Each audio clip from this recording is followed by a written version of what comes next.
tá bom? Então, a avaliação N1 vai ser dia 11 de maio, primeira parte, e a segunda parte dia 18 de maio. Resolvi dividir para não ficar tanto peso, tanta coisa para estudar, a gente tem tanta coisa para estudar.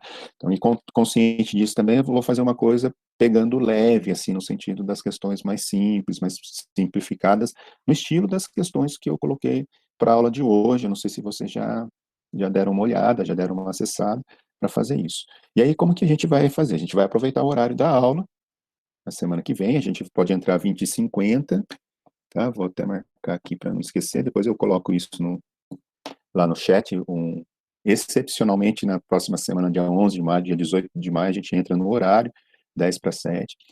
Eu faço uma revisão do primeiro bimestre, que vai cair nessa prova da semana que vem, e aí vocês fazem o exercício. Combinado assim? O ideal é que vocês façam nesse horário, né, no dia de hoje, segunda-feira, mas eu vou deixar aberto por 3 dias esse teste para quem não puder, quem não estiver participando, quem não estiver conseguindo participar dessas aulas, ok? E a mesma coisa no dia 18 de maio. E eu vou também subir os slides das aulas do primeiro semestre, daquelas aulas presenciais também, que não consegui fazer ainda, para que vocês tenham acesso a esse material e possam então rever, dar uma olhada. Eu vou, pelo menos os slides eu vou subir, e essa avaliação eu vou fazer em cima desses slides que eu passei para vocês, né, naquelas matérias que correspondem a N1, né, Brasil, a formação do Brasil, história africana, história indígena, decolonialismo, aqueles conceitos de colonialismo, decolonialismo, a questão das cotas raciais, com aquele texto sobre democracia, tá bom? Acho que até a democracia era a aula da avaliação N1. Então, eu vou dividir em duas partes, né? Pegar as primeiras aulas, os primeiros textos, a gente faz essa avaliação dia 11, dou uma revisão geral, abro para vocês, para tirar dúvidas, para fazer comentários, né, sobre as perguntas de vocês, e aí na sequência vocês estão liberados para fazer esse teste. Eu paro um pouquinho a aula, termino aqui e já libero o teste para vocês fazerem. Combinado assim? Aí ele fica aberto por 3 dias e fecha de novo. Não vou colocar tempo, né, mas fica em aberto. E se alguém tiver algum problema, porque a conexão caiu no meio da execução lá, aí vocês entrem em contato comigo, que eu crio uma nova oportunidade para você que teve esse problema fazer, mas é caso de exceção, né? Problema técnico que porventura venha acontecer, e geralmente acontece, né? Então, eu já estou avisando de antemão que isso fica combinado assim. Se você tiver algum problema, na hora que estiver fazendo o teste, que a sua internet caiu, aconteceu alguma coisa, você não conseguiu terminar e foi enviado, aí você entra em contato comigo, tá? E a gente vê como é que você faz. Tudo bem? Tá bom. Muito bem. Então, acho que isso, eu sei que em tese, antes que vocês me falem, me cobre com toda razão, e eu sou o primeiro a estar me cobrando isso. Em tese, eu teria que ter dado pelo menos as devolutivas dos exercícios, né, que vão compor a nota N1. A TED, tudo bem, acho que deu prazo até o dia 11, né, para vocês, o dia 13, então eu não vou ter essa nota até a realização da prova N1, mas aqueles trabalhinhos que a gente fez em sala, aqueles aos pouquinhos também, que valem até 2 pontos, eu já deveria ter dado um retorno para vocês, e das questões que vocês foram respondendo aqui no Blue. Mas, infelizmente, eu não consegui, e não foi só com a sala de vocês, eu não fiz com nenhuma sala, em nenhum lugar onde eu estou trabalhando. Eu tenho conseguido manter as aulas em dia, com o conteúdo das aulas, mas essa coisa da devolutiva é uma coisa que não consegui tempo para fazer e assim, falta condições humanas. Talvez se o dia tivesse 40 horas, talvez eu conseguisse fazer isso. Eu estou me esforçando bastante, trabalhando full time, né, 3 períodos por dia, todo dia, sem descanso no final de semana, para colocar as aulas, que são muitas, né, conjunto, a tempo e em dia, para vocês assistirem, para vocês lerem, para vocês fazerem essas aulas. Mas essa devolutiva eu estou uma dívida muito grande, e isso está me incomodando muito, tá? Eu sei que vocês têm essa ansiedade, e têm por direito, deveriam saber né, como é que vocês estão para essa devolutiva, se estão no caminho as questões de teste objetivo, se acertaram ou erraram, mas é uma falha, né? Eu não consegui ser 100% e não tem como também ficar me cobrando nessa hora. Só queria deixar isso claro para vocês, não é para vocês, né, não é para essa sala, e não é por falta de trabalho, por falta de dedicação, por falta de esforço. Eu estou me esforçando além do meu limite, mas não tem tempo. É por isso que eu até reconheço e sempre coloco para vocês essa dimensão da flexibilidade. Se alguém tiver algum problema, para entrar em contato comigo, porque eu estou passando por isso.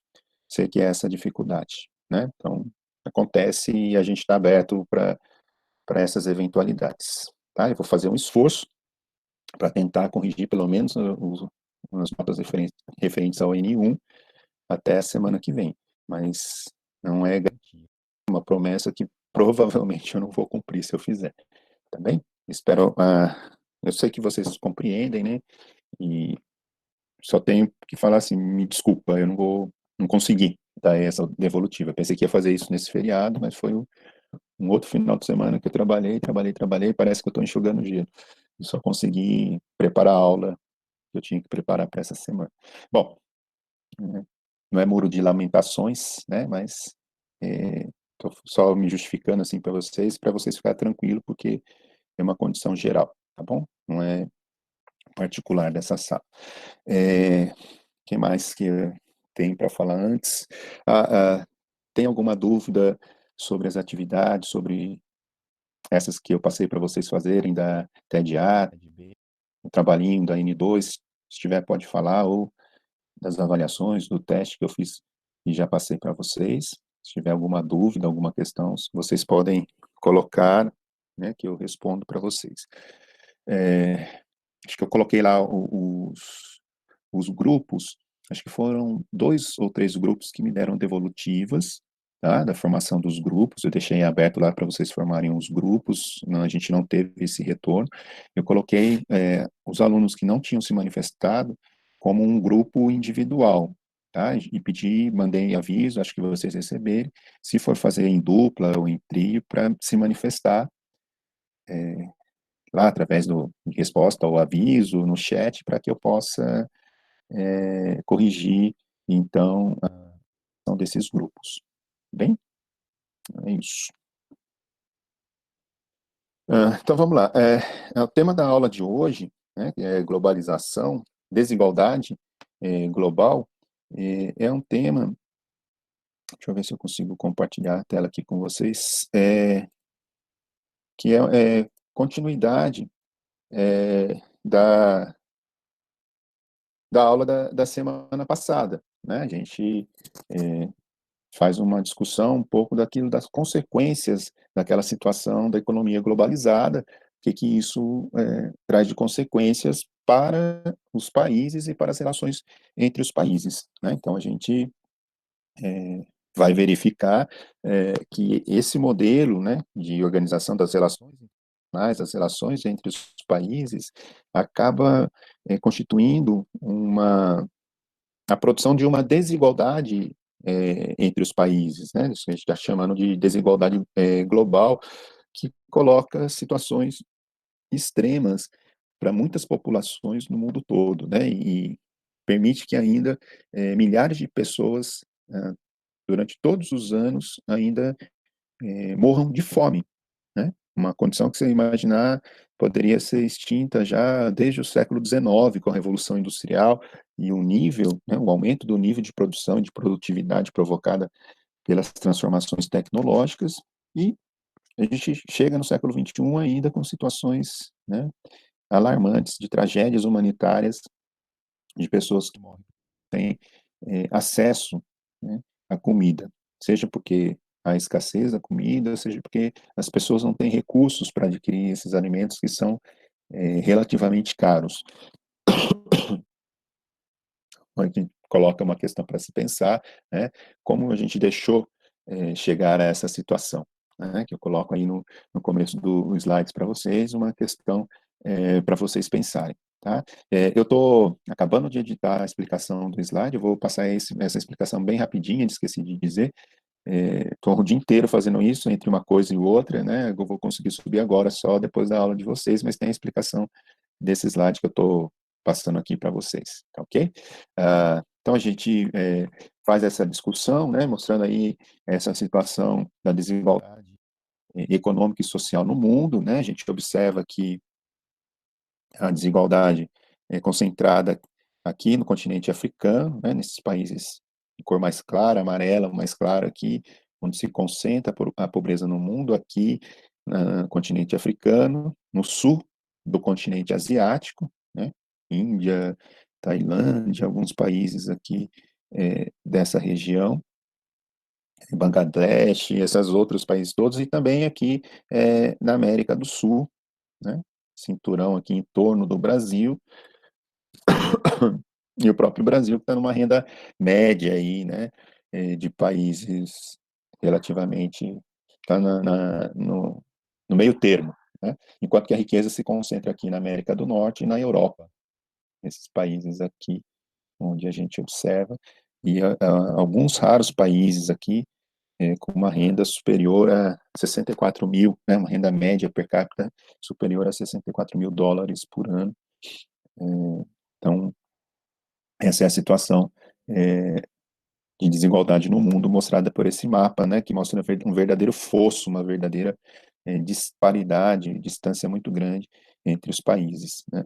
Em países mais ricos, que não são os mais ricos, que têm uma renda per capita de 40 mil dólares, enquanto vários outros países, né, com uma renda per capita abaixo de $1.000 por ano entre a sua população. Vou dar uma olhadinha aqui, eu acho que é isso. Tá vendo? Ó? De ficar aceitando, que aceitar a entrada do aluno, a gente se perde.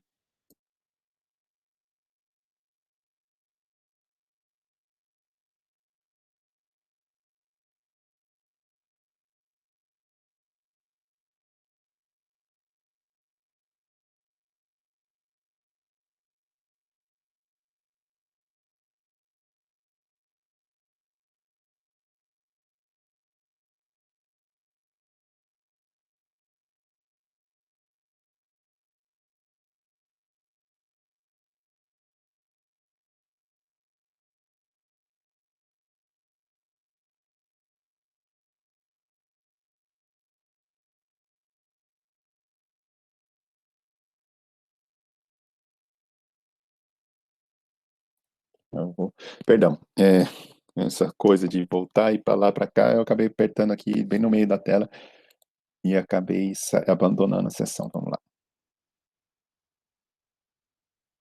Então, é essa situação que a gente vai discutir da perspectiva, né, que o autor desse texto, que é o Manual de Antropologia, sugere, né, de voltar no tempo, né, então entender que isso é um fenômeno histórico, ele tem uma origem, ele surge ao longo da história da humanidade, né, do Ocidente, vamos dizer assim, e ele pode ser lido a partir de uma perspectiva, né, de três grandes áreas de análise, né, a partir da globalização, o surgimento da globalização, e essa globalização que produz essa enorme desigualdade pode ser explicada através do processo de surgimento da modernização, né, ou do processo de modernização das sociedades, que é um processo que a gente poderia chamar também de ocidentalização, né, que é uma modernização forçada, né, imposta, que acaba criando uma situação de dependência entre os países que aderem a esse novo modelo social, que é a sociedade moderna, que a gente já viu muito bem quais são as características dessa sociedade, e esse texto repete, né, essas características. A gente pode entender esse processo também através do legado do colonialismo, a gente já falou disso na semana passada, né, como as relações de subserviência dos países que foram colonizados em relação aos países colonizadores é uma situação que se perpetua ao longo do tempo, mesmo após a independência política das ex-colônias, uma relação de dependência, de subserviência permanece, né, de dependência econômica, até mesmo permanece ao longo do tempo, mesmo após a independência, né? E o crescimento das corporações multinacionais que a gente estuda aqui nesse texto a partir das, das ideias do sistema mundo, né, da análise do sistema mundo, uma proposta de um teórico europeu chamado Immanuel Wallenstein, né, que inclusive tem uma questão que fala desse autor, exatamente sobre o que é a análise do sistema mundo, se não é sistema mudo, é sistema mundo, tô meio fanhoso.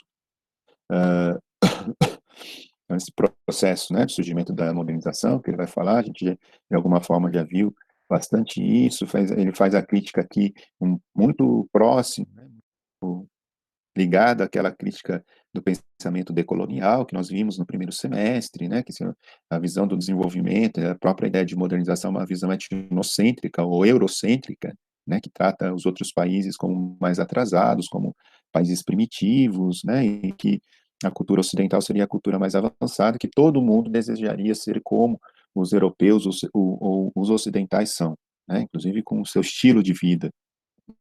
A globalização econômica é também uma globalização cultural, né? O legado do colonialismo, né, que é quando uma potência estrangeira mantém dominação política, social, econômica e cultural sobre um povo, né, por um período prolongado. Basicamente, o colonialismo ocorre quando o povo é dominado por gente de fora. Aqui ele fala dessas dependências e que esse legado do colonialismo continua até hoje, né? A dependência em relação aos países industrializados manteve as ex-colônias em uma posição de subserviência, de dependência, né? E essa dependência contínua e a dominação estrangeira, e a dominação estrangeira são chamados de neocolonialismo, né? Então, aqui o Immanuel Wallenstein, né, que eu falei dele para vocês, que tem uma questão, que fala da análise do sistema mundo no início do século XX, como que esse processo de modernização, a neocolonização, constitui, né, relações econômicas e políticas desiguais, através das quais certos países industrializados e suas corporações multinacionais ou globais dominam o núcleo do sistema econômico internacional, né? E aí, o Wallenstein vai dizer que a chave dessa análise que ele faz do sistema mundo é a relação de exploração dos países centrais para com os países não centrais, né, os países na periferia do mundo, conforme esse esquema apresentado no livro que eu reproduzo aqui para vocês, com uma lista parcial de países e suas posições dentro desse sistema mundo, né, vamos dizer assim. Tem os países centrais, como se fosse o Sol, né, em torno do qual os planetas giram, os países não centrais orbitam, né, ou na sua semiperiferia ou na sua periferia. Tudo bem?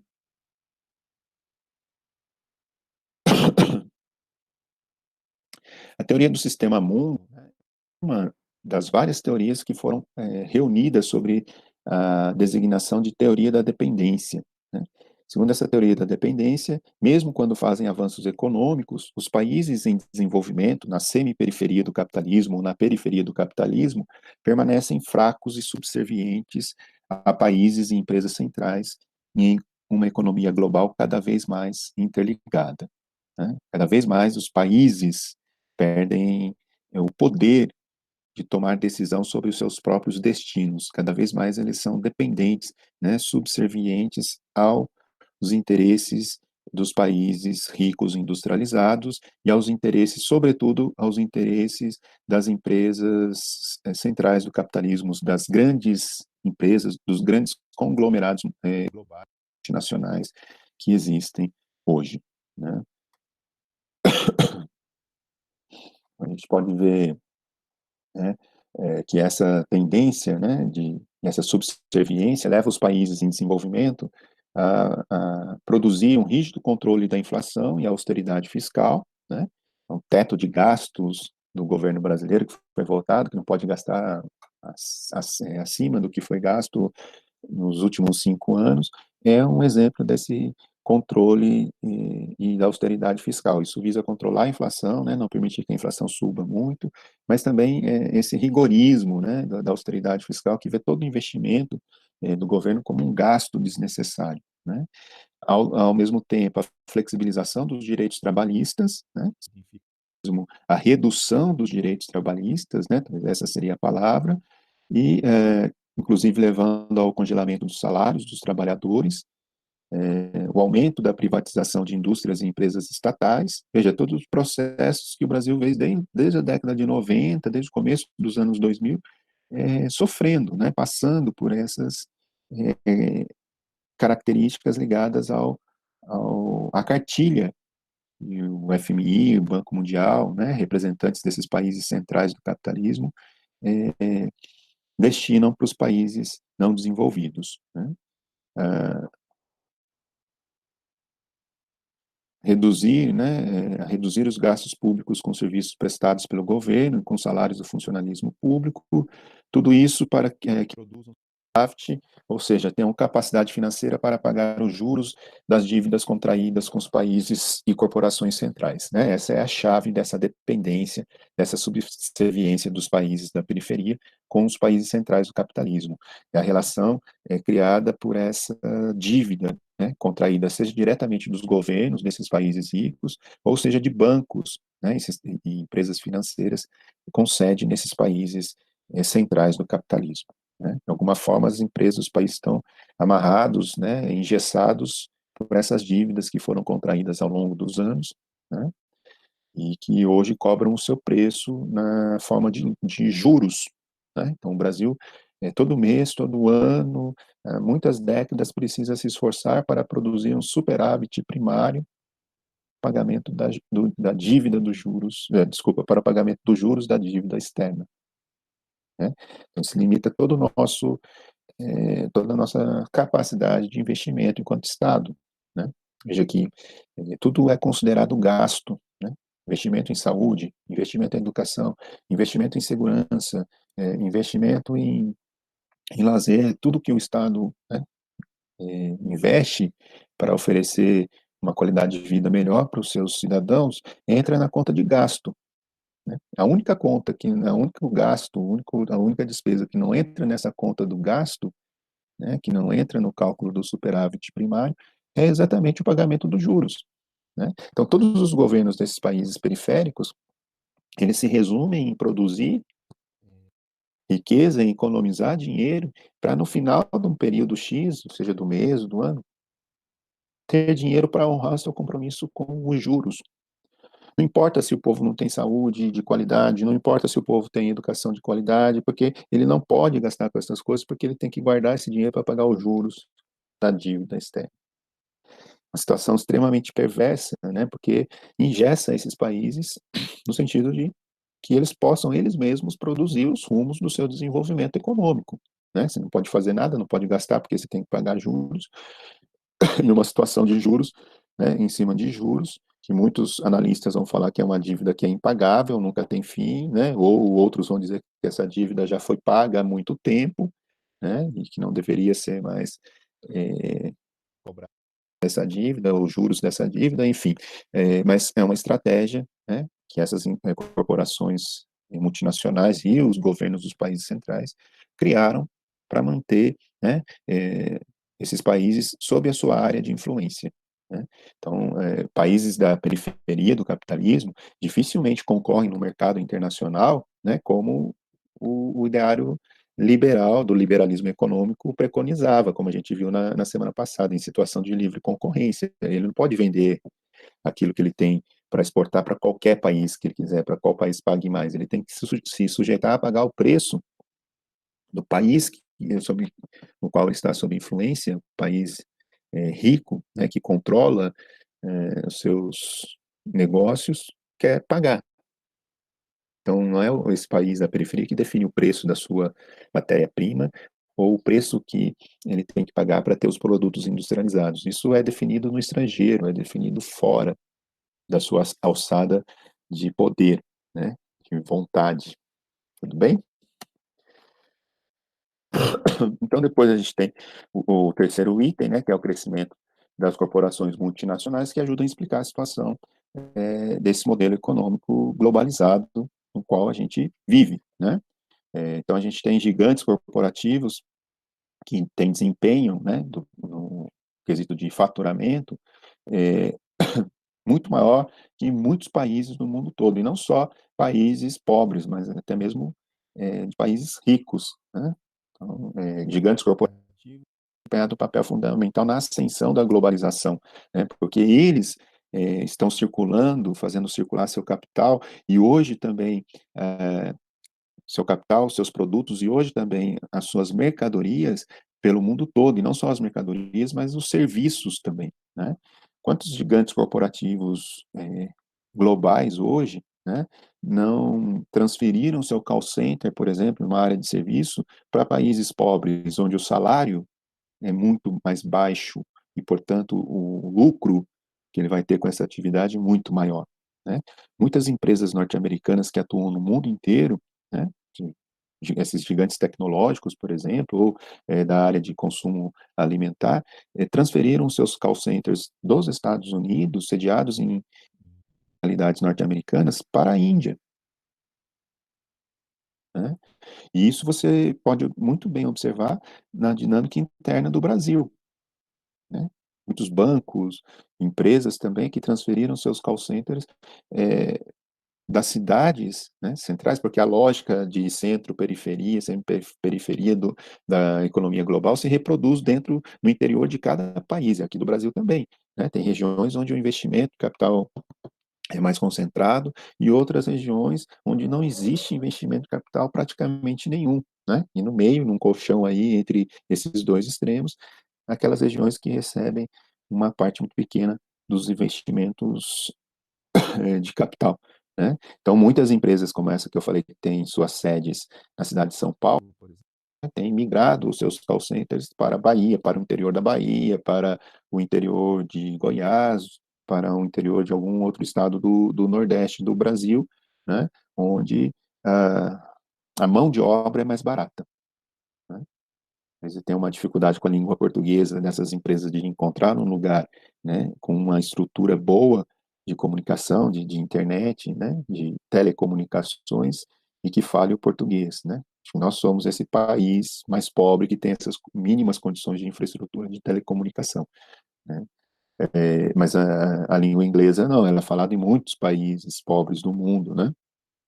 E que tem uma boa infraestrutura de telecomunicação, como é o caso da Índia. Então, essas empresas avaliam que vale a pena o preço da transmissão de dados, né, através dos meios de comunicação, porque os salários compensam, né, o valor que eles vão dispensar com salários compensa pagar esse preço pela circulação, pela transmissão internacional dos dados. Tudo bem?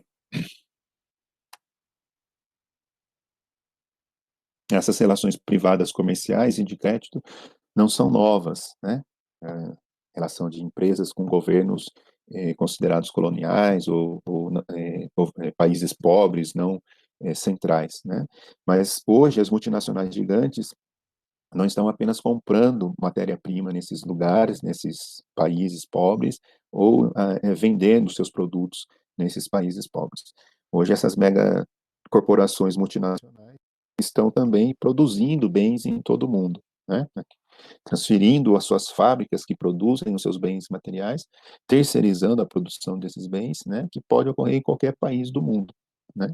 Em qualquer país que pague, né, menos a sua mão de obra, a força de trabalho de cada operário, né? Se você encontrar um, uma região onde o salário é muito baixo, provavelmente você vai transferir sua produção para esse país.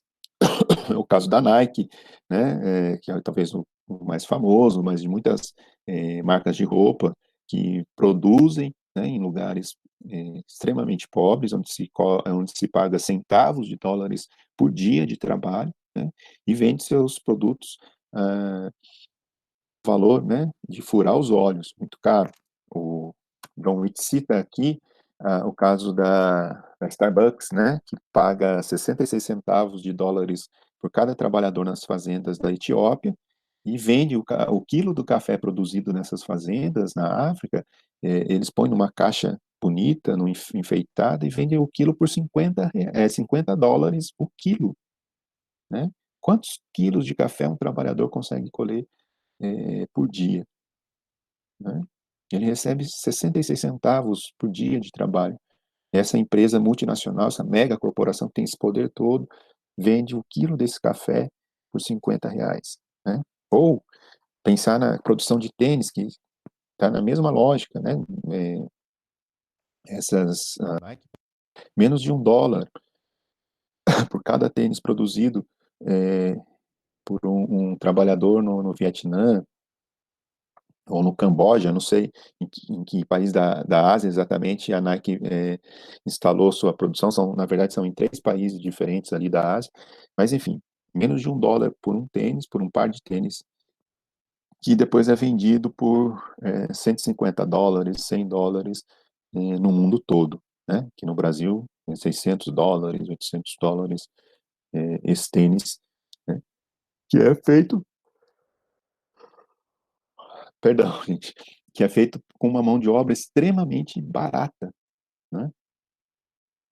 Essa é a situação que a gente vive. É interessante que uma empresa, né, uma revista, a Financial Times, né, produziu um índice que mede aí o valor do salário, o valor real do salário médio dos trabalhadores em vários países do mundo, né? Então eles pegaram, somaram todos os salários pagos num ano naquele país e dividiram pelo número de trabalhadores. Isso aí você tem um salário médio, né? E aí eles medem quantos minutos que um trabalhador com salário líquido médio precisa trabalhar para conseguir comprar um lanche Big Mac. Tá? Vocês entenderam? Então, se calcula um salário médio, vamos supor, o salário médio no Brasil é de R$ 2.000, né?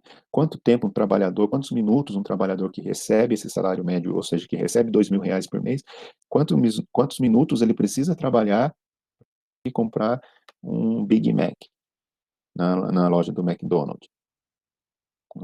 Então, veja, em Nairobi, na África, né, um trabalhador que recebe um salário médio daquele país, um salário que está na média daquele país, precisa trabalhar 160 minutos para comprar um, um lanche, né? Enquanto que um trabalhador de Tóquio ou de Chicago trabalha 10 minutos, ele já consegue comprar um Big Mac. O de Nairobi precisa trabalhar 160 minutos. Faz essa conta aí, 160 minutos dividido por 60 dá quase 3 horas de trabalho, né? Um trabalhador de Jacarta, né, em Bali, também precisa trabalhar 140 minutos. Na cidade do México, né, o cara tem que trabalhar 130 minutos para comprar um lanche. São Paulo está na média global, né? Essa linha tracejada vermelha é o salário médio global, né? Aqui, o salário médio em São Paulo é equivalente ao salário médio global, né? São Paulo, Singapura, né? E quem recebe esse salário médio no Brasil trabalha quase 40 minutos para conseguir comprar o seu Big Mac, né? Aqui no caso do estado de São Paulo tem que trabalhar 40 minutos para poder comprar um Big Mac. Quase uma hora de trabalho comprar um sanduíche, né? E assim vai, né? Sucessivamente. Tudo bem? Um dado interessante mostrando o poder das corporações no mundo, né? Só para a gente ficar no exemplo maior aqui, olha, investimento em faturamento em milhões de dólares, as lojas da Walmart em 2010, né, faturaram mais de 421 milhões de dólares por ano, né, o que equivale ao PIB total, né, da Arábia Saudita no mesmo ano, né, 434 milhões de dólares. E a Arábia Saudita, por que tem esse faturamento tão alto? Por causa do petróleo, porque ela vende petróleo, né? Então, 69 das 100 principais entidades econômicas do mundo são empresas e só 31 delas são países, né? Então, essas megacorporações multinacionais são muito mais poderosas economicamente do que os países. Esse poder econômico é traduzido também em poder político, né? Certo? Tudo bem? Mas aí você pode pensar, bem, isso não é uma coisa boa para os países quando uma empresa vai lá e instala sua fábrica num país pobre, vai levar emprego, né? Num primeiro momento, nos momentos iniciais, tem essa vantagem para os países, a geração de emprego. Mas alguns analistas avaliam que a longo prazo, né, E isso acaba se tornando uma desvantagem para os países em desenvolvimento, né? Os críticos argumentam que as multinacionais exploram os trabalhadores locais para maximizar os seus lucros. Eles não estão interessados com o desenvolvimento local, né? Estão interessados em maximizar os lucros. O conjunto de mão de obra de baixo custo em países em desenvolvimento leva as multinacionais a mudar sua produção para fora dos países centrais. Então, como eu falei, está saindo dos Estados Unidos, europeus, para instalar suas fábricas nesses países periféricos. Mas vejam, essas empresas não gastam nada para construir uma nova fábrica em outro país, né? Então, eles têm níveis de circulação dessa perspectiva também. Onde eles forem e falar, a gente quer produzir aqui, o que que você oferece em troca? O governo vai falar, eu dou isenção de 30 anos de imposto, você não precisa pagar imposto por 30 anos, eu consigo flexibilizar as leis trabalhistas e retirar direitos dos trabalhadores, eu te dou a infraestrutura, construo estrada, terraplanagem do seu terreno, se quando não dá o terreno, né? Como nas cidades aqui do Vale do Paraíba, Taubaté é uma cidade que recorre muito a esse recurso, Caçapava também faz isso, né, doação de terreno para empresas e muitas vezes multinacionais para instalar sua fábrica aqui, e essas empresas ainda recebem um empréstimo dos bancos locais, né, os bancos governamentais, como o BNDES, para construir suas fábricas a juros baixos, e não a juros zero, né? Tudo em nome do que vai gerar emprego precário, com salários super baixos, né?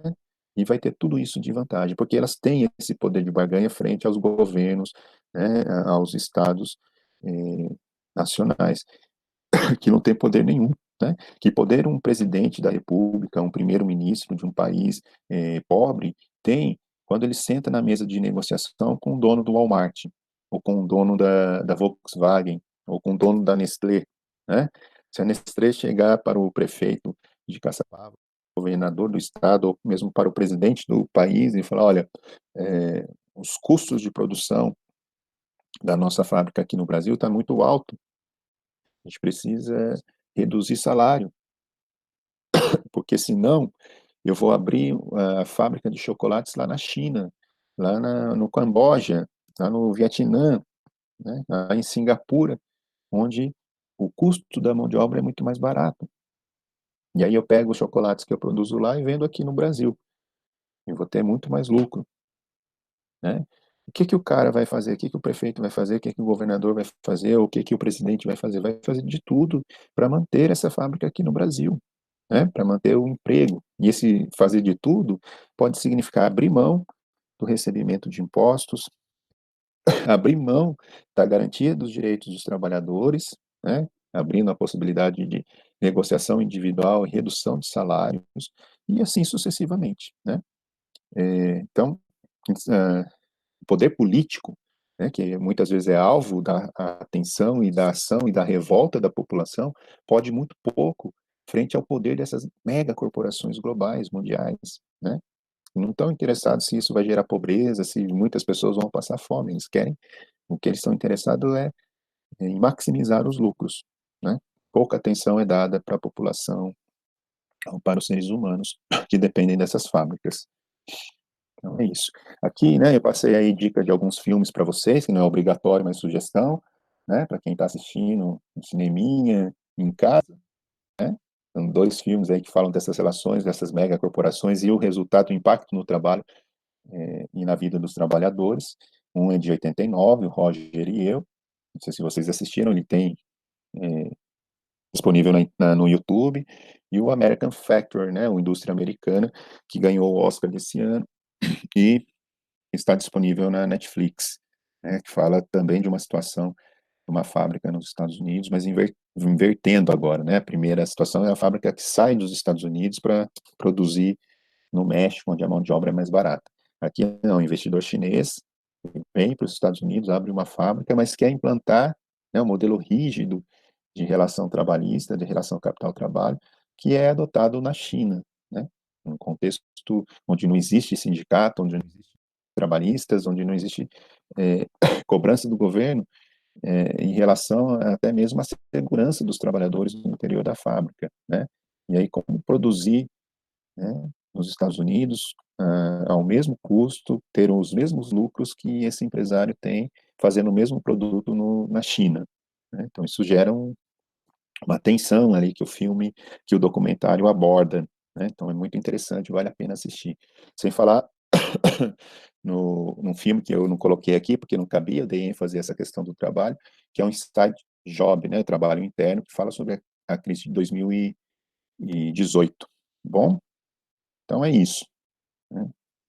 E aqui ele continua falando dessas críticas, né? E por que que isso ocorre, numa consideração final, explicação, e eu passei para vocês a referência a esse texto, né? Com esse livro do John Witt, Desigualdade Global, que está na minha biblioteca da Faculdade de São Lucas. Tá bom? Muito obrigado. E é isso. Uma aula, um tema bastante complexo, né? Difícil de resumir, mas que está disponível aí para vocês. Agora, vocês estão prontos para fazer esse teste, esse pequeno teste sobre esse assunto, tá bom? Vocês têm alguma questão para colocar, alguma dúvida? Tá bem. Ah, você assistiu qual, Lázaro? Qual que você assistiu? O Roger e eu? Foi isso que você viu? 12 pessoas. Tudo bem? Vocês têm alguma dúvida, alguma pergunta? Que vem a gente vê essa questão da globalização de uma perspectiva mais específica, né, da questão da saúde. A gente poderia ver a questão da cultura, que tem a ver com a nossa disciplina, a diversidade cultural, mas eu vou colocar ênfase na questão da saúde, tá bom? E até para analisar também essa questão, essa dimensão do gerenciamento aí dessa crise e da criação de barreiras, né, para a circulação do vírus em situação de pandemias. Muito bem, é isso. Se vocês não têm mais questões, não têm dúvidas, acho que a gente pode encerrar, né? Então, é uma aula mais de economia aí, mais puxada. A gente vem aí na sequência com uma questão sobre o consumismo, que tem tudo a ver com esse modelo de economia, né? É preciso criar um mercado de massas para dar conta dessa produção, né, em larga escala, produzida globalmente, né? Cada vez mais tem que ser mais barato a produção, então onde que você pode baixar o preço, né? A mão de obra é o jeito mais fácil de baixar os custos de produção, ou, né, com a inovação tecnológica, que é um desafio que a gente está tendo agora, exatamente nesse momento, né? Só que isso implica mais pessoas desempregadas, mais produção de pobreza, né? Mais pressão sobre a equação aí da divisão das riquezas mundiais. Vamos ver como é que isso vai parar, né? Quem sabe não só ver, mas também poder participar dessas transformações. Muito bem, ótimo. Muito obrigado, boa noite e até semana que vem. Qualquer coisa vocês me avisem lá no chat. Não esqueçam de confirmar os grupos, de realocar as pessoas dentro dos grupos, porque para você enviar depende dessa organização certinho, tá bom? Dos grupos. Muito obrigado.